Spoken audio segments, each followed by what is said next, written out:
Delta State was put in a celebratory mode that was on Friday, the weekend. Matter of fact, there were folks who went to party, some others went to church, others just celebrated as the governor was affirmed winner of the March 18 election, gubernatorial election that was conducted last year by the Supreme Court. Indeed, Delta celebrated, and some are saying, get back to business and show us more on the more agenda, talking about my namesake, Governor Francis Sheriff Oboriwori. Well, it's in that light that we had to get to us, or with us, a PDP stalwart, one who is quite robust in Delta State for being a big champion of the party, the People's Democratic Party. Matter of fact, he's not just one who is only renowned in Delta State.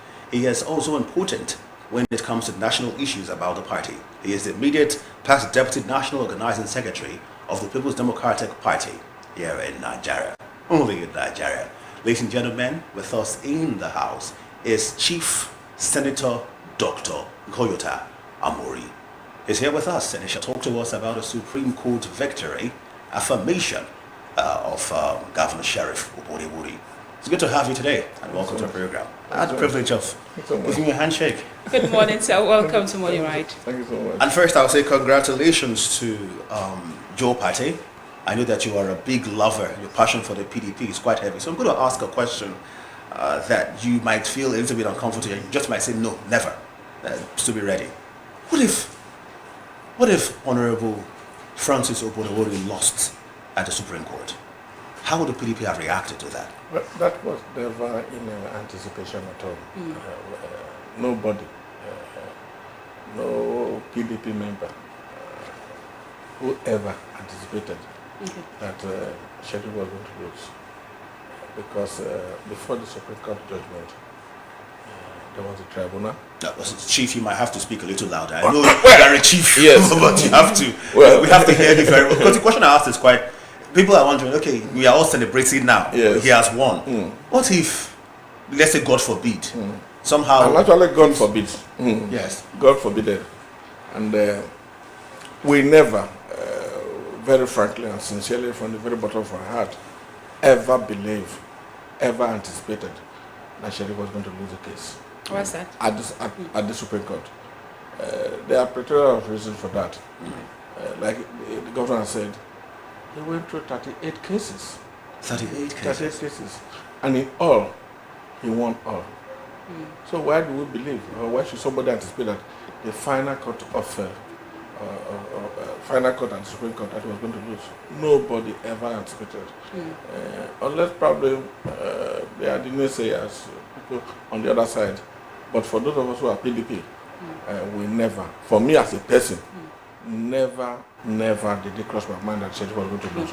Because me, I believe strongly that even the issues that are being canvassed by the opposition, by the SDP, by the Labour Party, by APC. APC, yeah. Those issues have actually been canvassed at various courts, including the tribunal. Even the issue of certificate has been, of course, agreed upon by the Supreme Court. So now when it comes to the margin of it was so wide. So even the Kano case was obvious.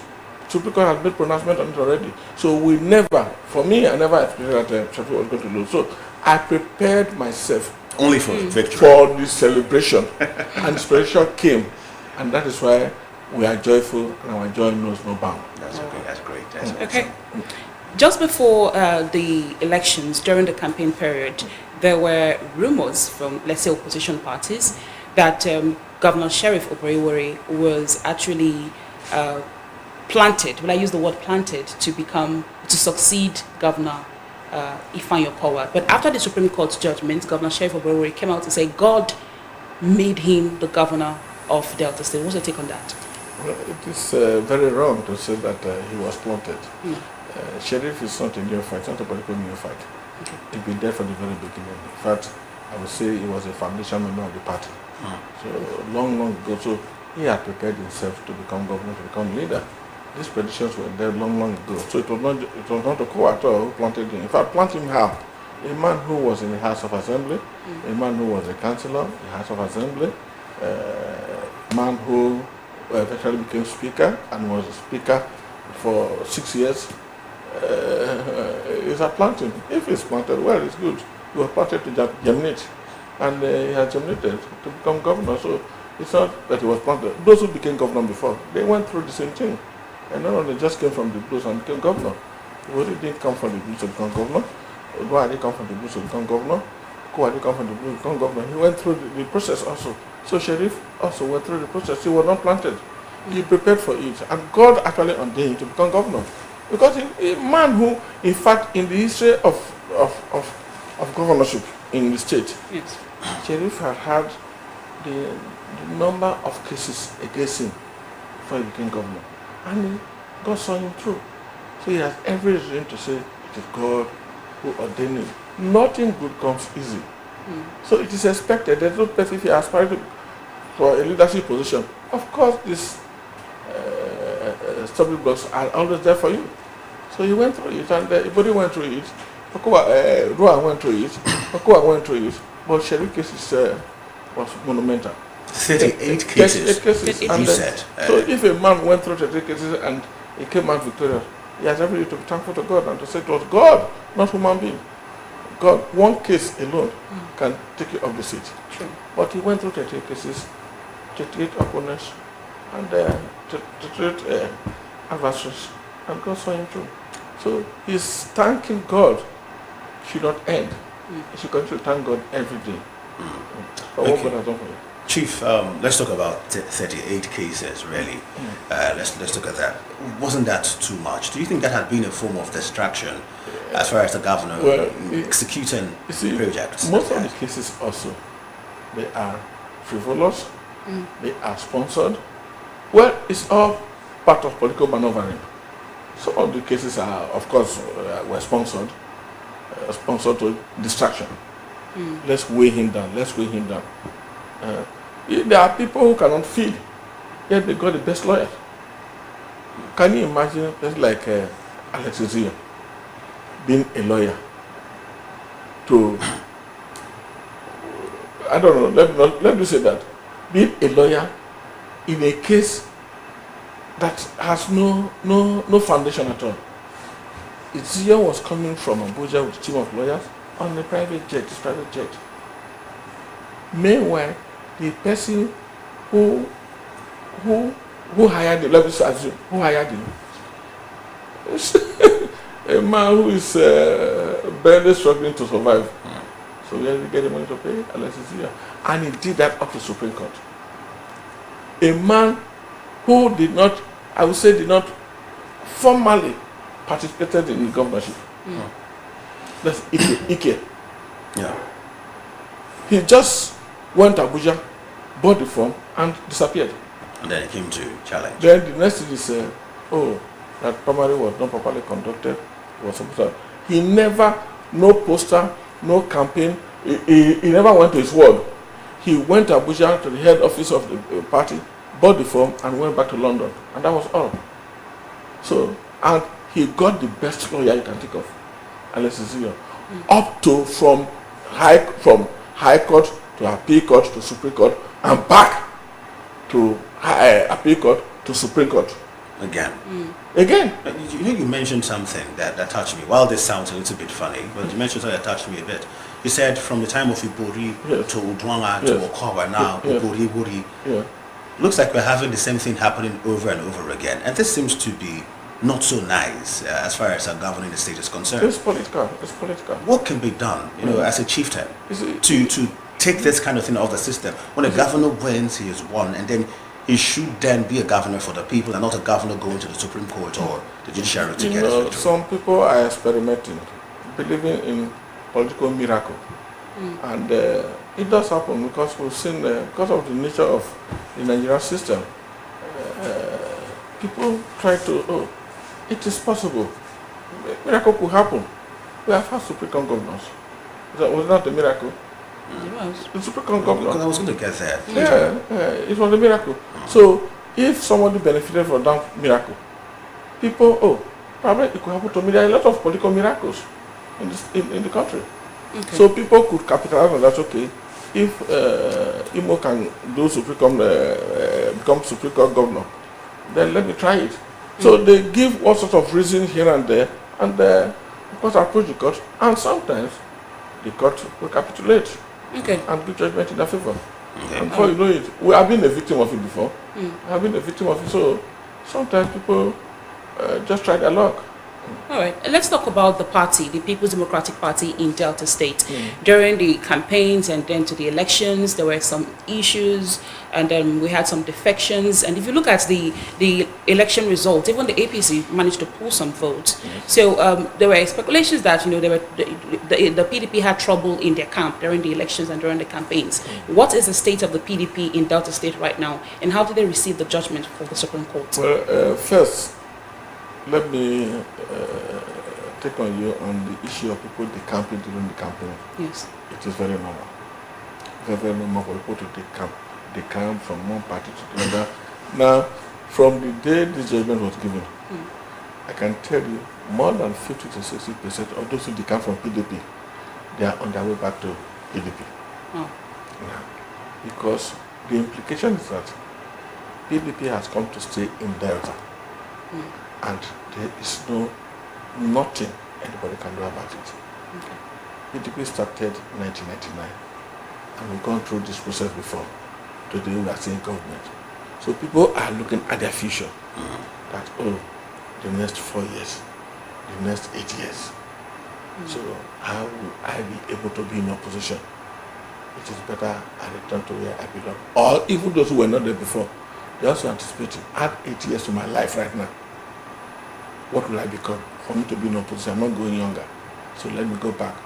It is better to be even a slave in heaven than to be a king in hell. So people are coming back to PDP. And by coming back to PDP, our doors are widely open. Because we know this thing will happen. Doors are widely open. We're going to accept them back. Now, I want to ask about loyalty. Issues of loyalty when it comes to the PDP. Is the PDP concerned about members being loyal to the party?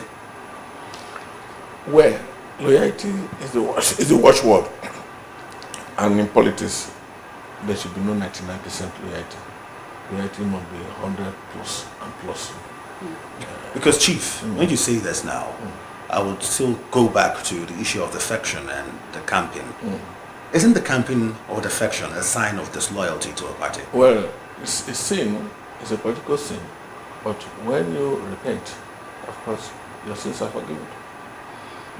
A party must have that large heart to accommodate people.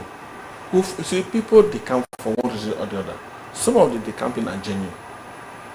They have every reason to want to try their luck somewhere. Like the Bible, even if you try your luck and it doesn't work, okay, probably weigh the options. Okay, do I remain in sin or I go back to where I'm coming from? And you go back. So the campaign is allowed.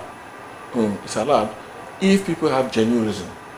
But if you look at the history of politics in Nigeria, from top to bottom, it happens every day. And I believe it's part of the political process. In Nigeria. It's Nigeria. It's even abroad. People change camp.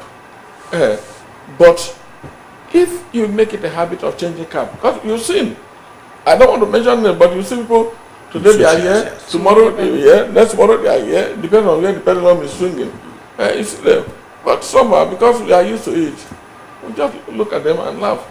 So earlier I asked, what is the state of the People's Democratic Party in Delta State? They put a house together? Yes. Now let me put it this way.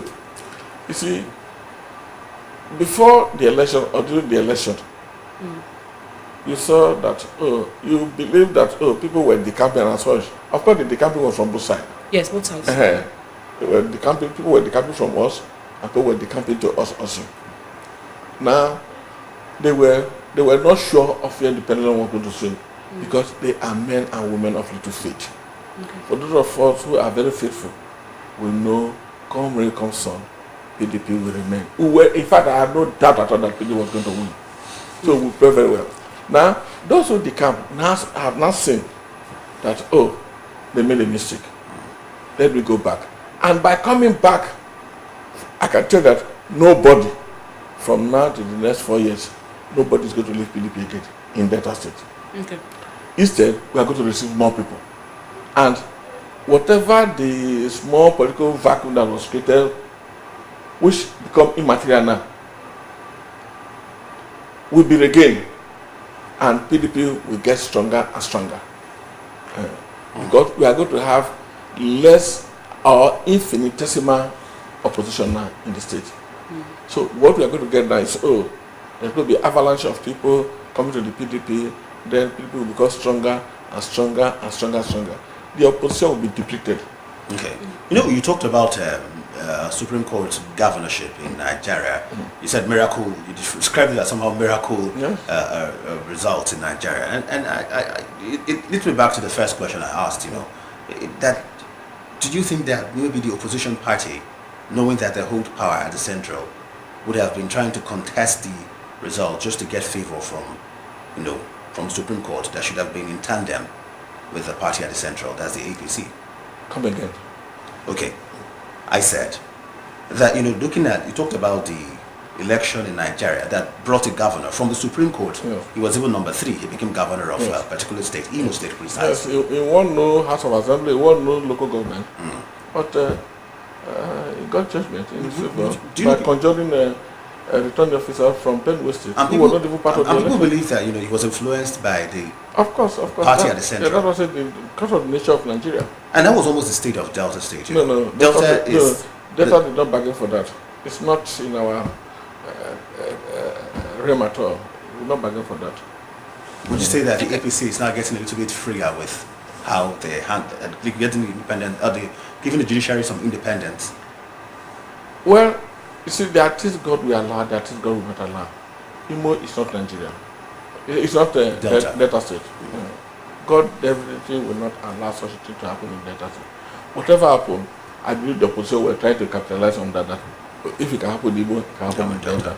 But as they were praying for that, we too were praying against it. And I know God was going to answer our prayer, and God did. Amen. Okay, let's try to analyze the contentions that the opposition had against the PDP. The APC said some of the sheets, the election results sheets, did not have serial numbers. The Labour Party said the election should be cancelled and the court should declare a rerun. Then the SDP said the governor was not eligible to contest the election. Let's try to analyze these contentions. Yes. First of all, let's go to the SDP. He was suing not just Sheriff Oborevwori, he sued every other governorship candidate. That he was the only one qualified. That's one. Sheriff is not qualified. Even APC is not qualified. Labour is not qualified. Whoever that is contesting, apart from him, is not qualified. Is that not laughable? It is. It's very, very laughable. So now between me and you, even though you are not a politician, how do you take such a person serious? And he contested it from the tribunal up to the Supreme Court. Yes. You can't discipline the politicians.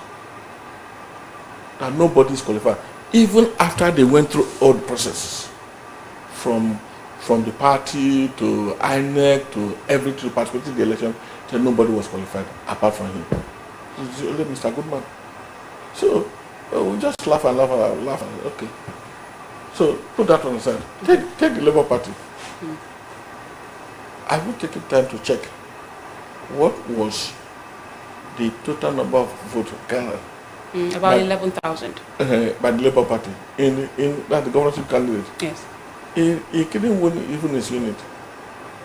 So you are not a politician.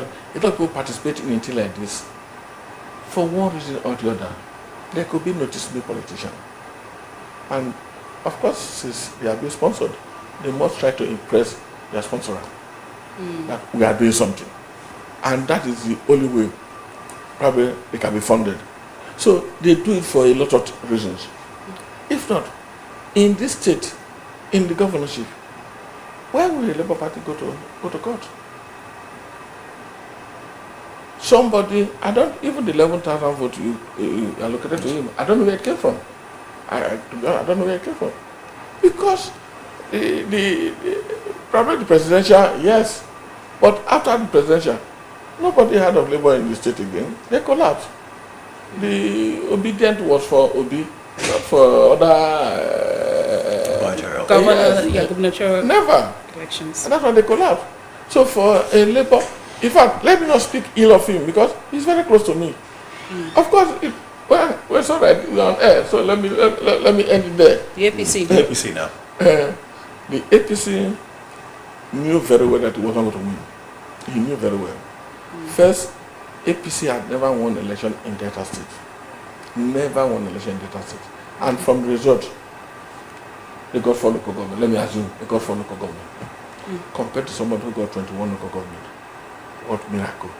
You know, Chief, this time looks like one time that the APC pulled a bigger amount of votes that they've ever done in previous elections. We're talking about over 240,229 votes. Yeah, that's what they got. You know, they pulled over that number of votes. It's never happened in Delta State. First, does this mean, because you're a chieftain of the PDP, that somehow the PDP is losing that ground? No.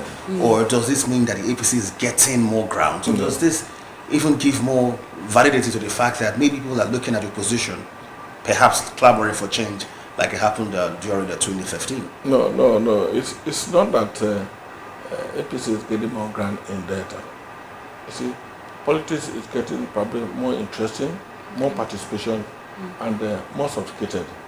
So, and a lot of, if you look at it very well, the contest is between the APC and the PDP. Yes. Yes. And I will also tell you that 99.9% of the people in APC are former members of the PDP. True. So it is a house that was built by PDP originally, and people for one reason or the other left the PDP to form opposition, and they were increasing in number for one reason or the other. And that is why you see there seems to be some improvement in the performance of the APC. But it will end now.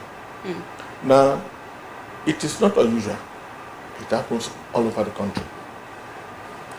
The APC at national level, they were nowhere to be found before. Yeah. The PDP was the dominant party and also dominant in governance. In terms of presidency, in terms of number of seats control, but so many people also left PDP for one reason or the other to form opposition. And because of that, it is a house that is somehow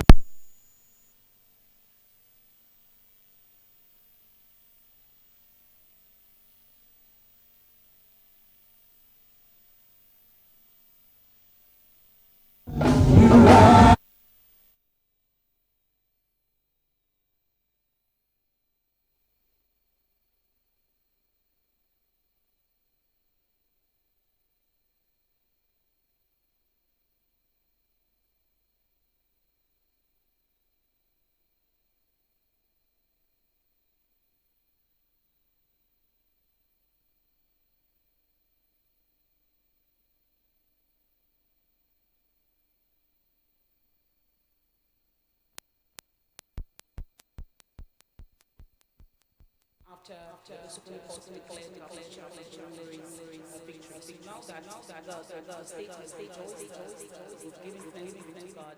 What next after the Supreme Court victory? What next for the states? First, after rain, what comes? Sunshine. Yeah. The sun is going to shine in Delta State. We're going to see more, right? Yes, more. More from the governor. Yes.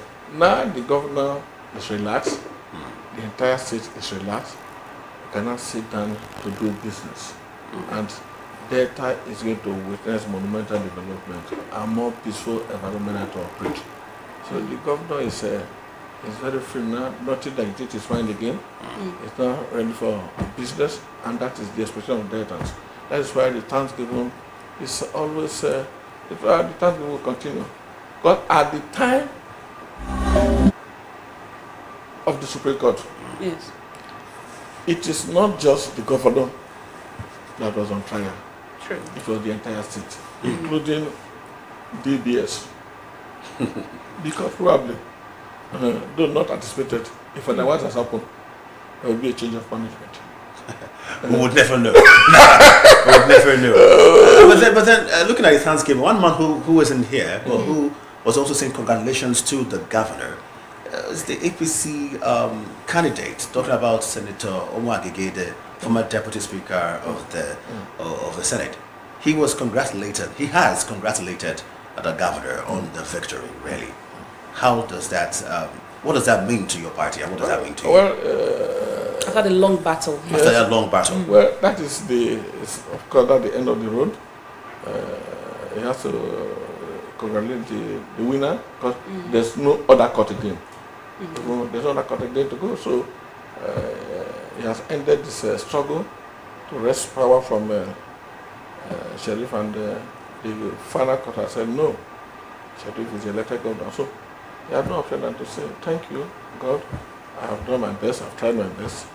But God said, you are the governor, and congratulations. Okay, so what's next for the party, the People's Democratic Party? Like Francis said, it looks like elections would take a different turn in the state and in the country, because the PDP and the APC, they're now, the both parties now have strongholds. Unlike at the national level, we see the PDP at the national level still have some issues to sort out. But here in the state, what's next for the People's Democratic Party in Delta State? Well, first, at the national level, the essence of a political party is not to disagree to agree.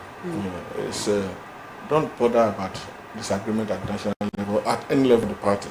Okay. People must disagree, and that's why it's called a political party of people with diverse opinion about issues. And you don't expect everybody to say, oh, yes, sir, yes, sir, yes, sir. Nobody will do that. Then it's not a party, it's not the government. People must disagree. But the essence of having a structure or leadership in the party is to go to at least assemble all the area of agreement, disagreement, look at it, digest it, and of course come up with something that is more acceptable to people. So that's what you say about disagreement. So at the national level, yes, it happens. And it happens on the political parties, not only in PDP, but in Delta State. It's a victory of everybody right now.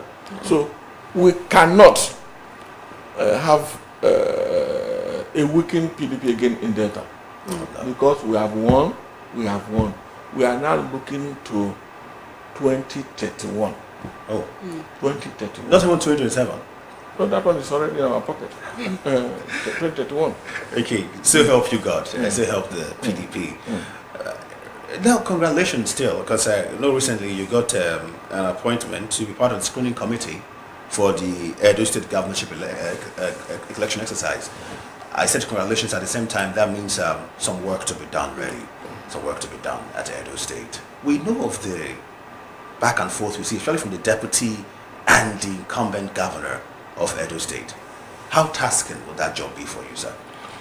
Well, our job is actually not to choose a candidate, but to look at, I don't know the number of people who have indicated interest to run for the governorship of Edo State, but by Monday I will know the number of people to screen them, look at their credentials, to know and ensure that all the credentials submitted are genuine, properly verified, and know that they are met with the party constitution, what is required of a candidate, governorship candidate is met, and look at it very well. And if they are in order, clear them to contest. I'm not the one doing the primary, but to ensure, because people, if you see the plethora of cases going on now, it's a pre-election issue, which has become so important. Okay. Yes, this job of screening is the most important job you can think of. Because if you sort this out, by the time you go into the election, all litigation about the election issue would have been over. So screening the candidate for election is very, very important. People come with all sorts of certificates and credentials to participate in the election. Tax clearance certificate, probably for secondary school, primary school, age declare, so many things, and declare one to another. But if you don't give it serious scrutiny, you find that it becomes an issue after the election or during the primary. So, and it goes up to Supreme Court. I was going to go there. Yeah, it goes to Supreme Court. So for we, it's a very taxing job. We are going to employ political binoculars to look at every credential of all aspirants. And do the job according to what it should be. Once we are done, because they indicate that if you don't do the job well, the next level of participation in the primary or in the election, they will be in trouble. True. And the party will be in trouble. So this first job must be done thoroughly. Without caring whoever that is participating. We just have to do our job thoroughly, and that is what I have in the back of my mind. Well, Wait.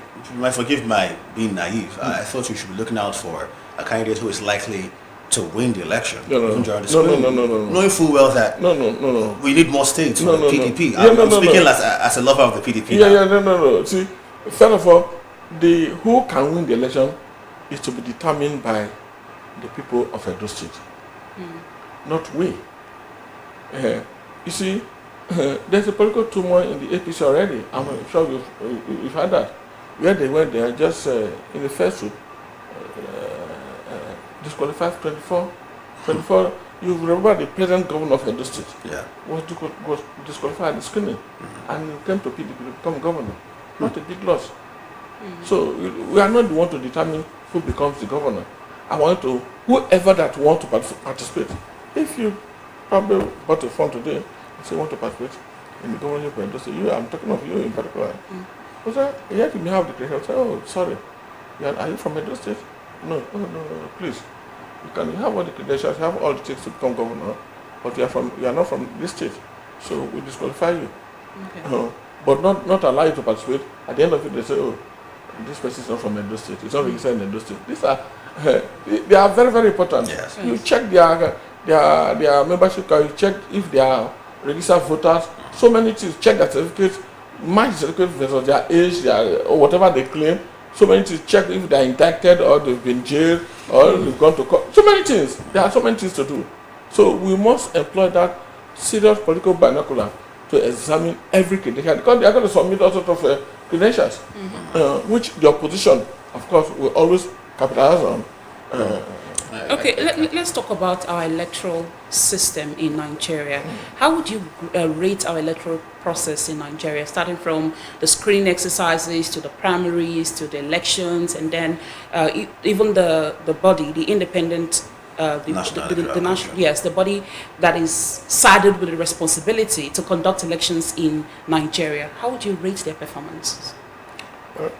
For me, probably because of my exposure. We are not there yet. We're not there yet. We are not there yet at all. I'm telling you, I'm speaking from what I know, my expectation, what I have seen, and in so many elections that are taking place, that I have participated, that I have gone there as observers, what I've seen with my eyes, Nigeria is not there yet at all. We're not there. Even our neighboring Ghana, I've gone to Ghana twice on the election. What I saw there, I was ashamed of Nigeria.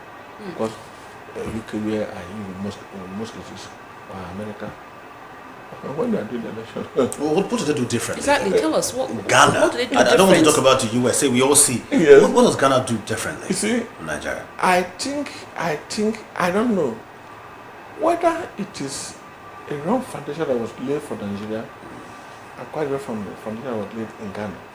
Okay. Yes, I went to Ghana for their presidential and governorship election in 2000. 2001. A day before the election,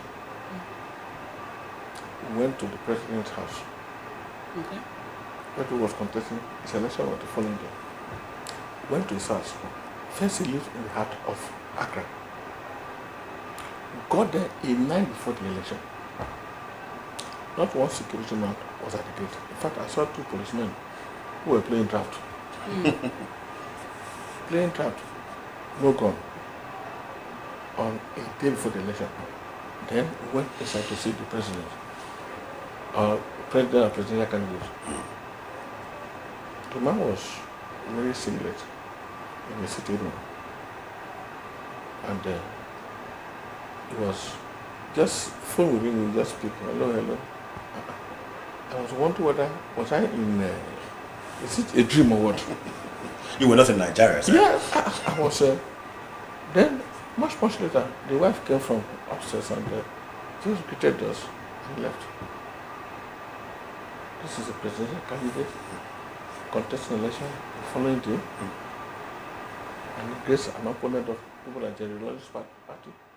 And we just talked lightly like that. Then, on the day of the election, we went round. He gave us a ride to go round. In all the polling units we went to, not one policeman. No. Not one policeman. And the people were orderly. In fact, I'm coming to that. Not one policeman. In fact, the place where I saw someone that looked like a policeman was a scout.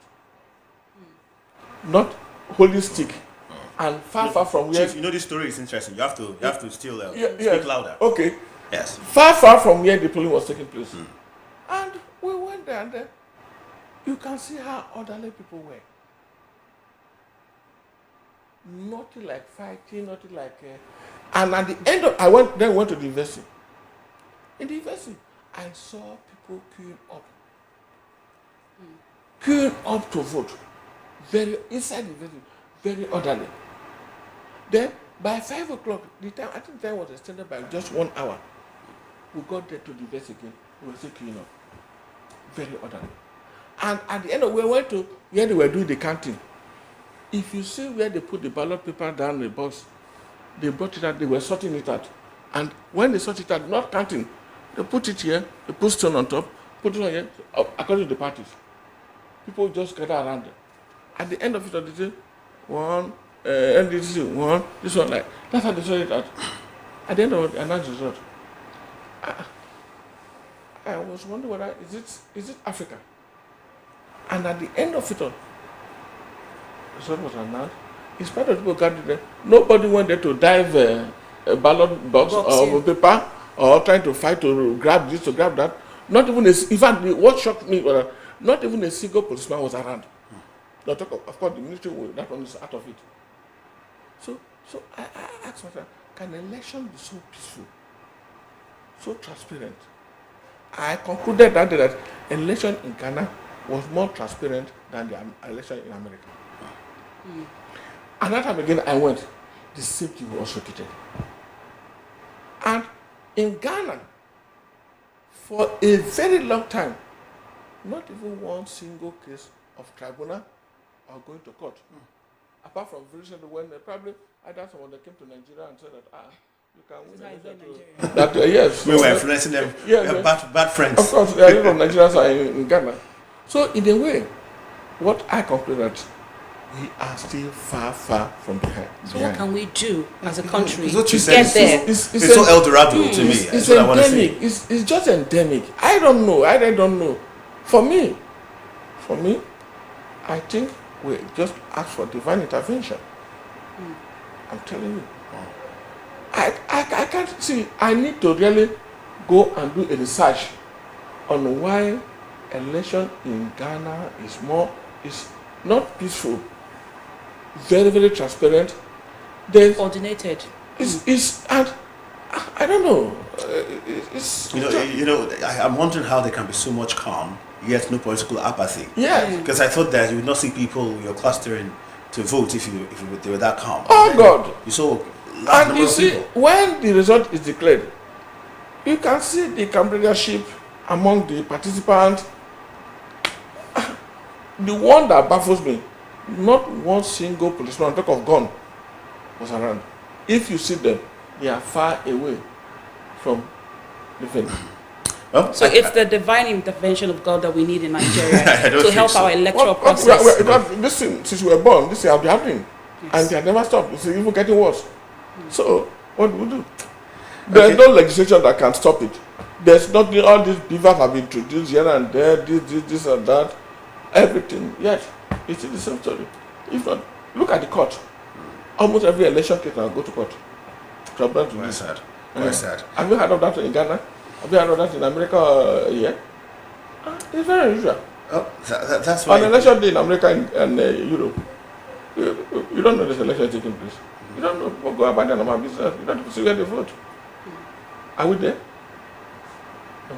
We hope to get there someday. Well, really. probably, let's pray that it's in our lifetime. I'll congratulate you once more on your appointment there to be part of that screening committee, because I'll tell you, sir, for a fact that this appointment, if you on this particular team that of yours have the screening properly done, it will reduce that kind of tension. Of course. And maybe it might give a little Ghana, if I should say so myself, to the elections later on. Well, can you trust these personalities that are part of the screening committee? I'll call the names. There's His Excellency Barrister Caleb Motwang of Plateau State, His Excellency Ebrelu Olushola Obada is member, and there is Honorable Aminu Shagari member, Otumba Folabi Alimi member, Honorable Hassan Saleh member, there's also your humble self, Senator Egoita Amori member, Honorable Felix Omenu member as well. There are more names here though, but my question is, can you trust these people to really do a great job or two and to be a good team? I expect, first of all, can you confirm that they are great people? yes, let's take for example the chairman of the screening committee, Mufan, who's the governor of Plateau State. You know what he passed through until his records actually vindicated him. Can such a person go and do otherwise? I also trust myself.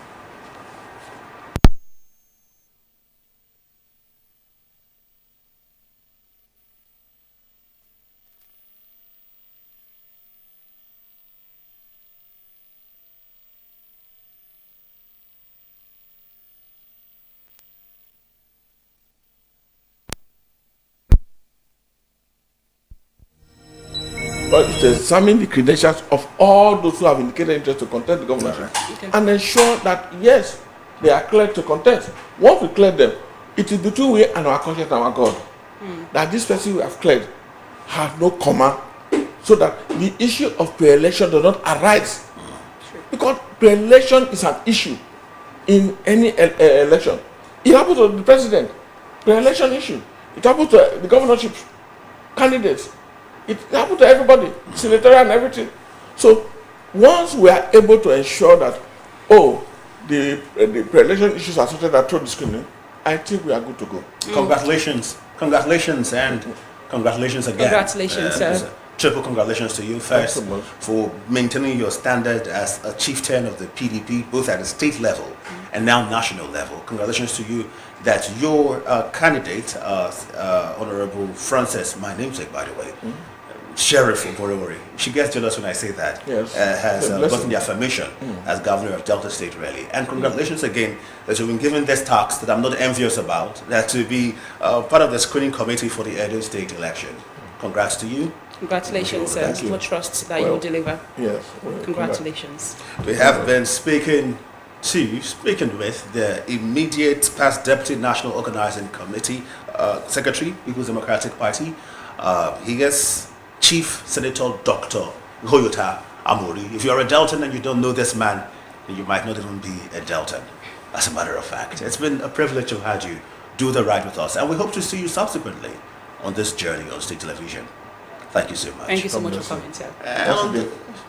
I think I like this part. Congratulations. Thank you. Thank you. All right. So maybe it might be my namesake and Blessing will get jealous. Okay, Blessing outside, please. Thank you so much for joining us this Wednesday morning on Morning Ride. Do have yourself a wonderful day. I am Blessing Isiakwada.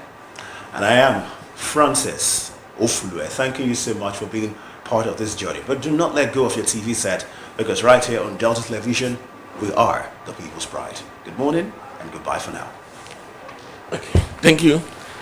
Thanks so much.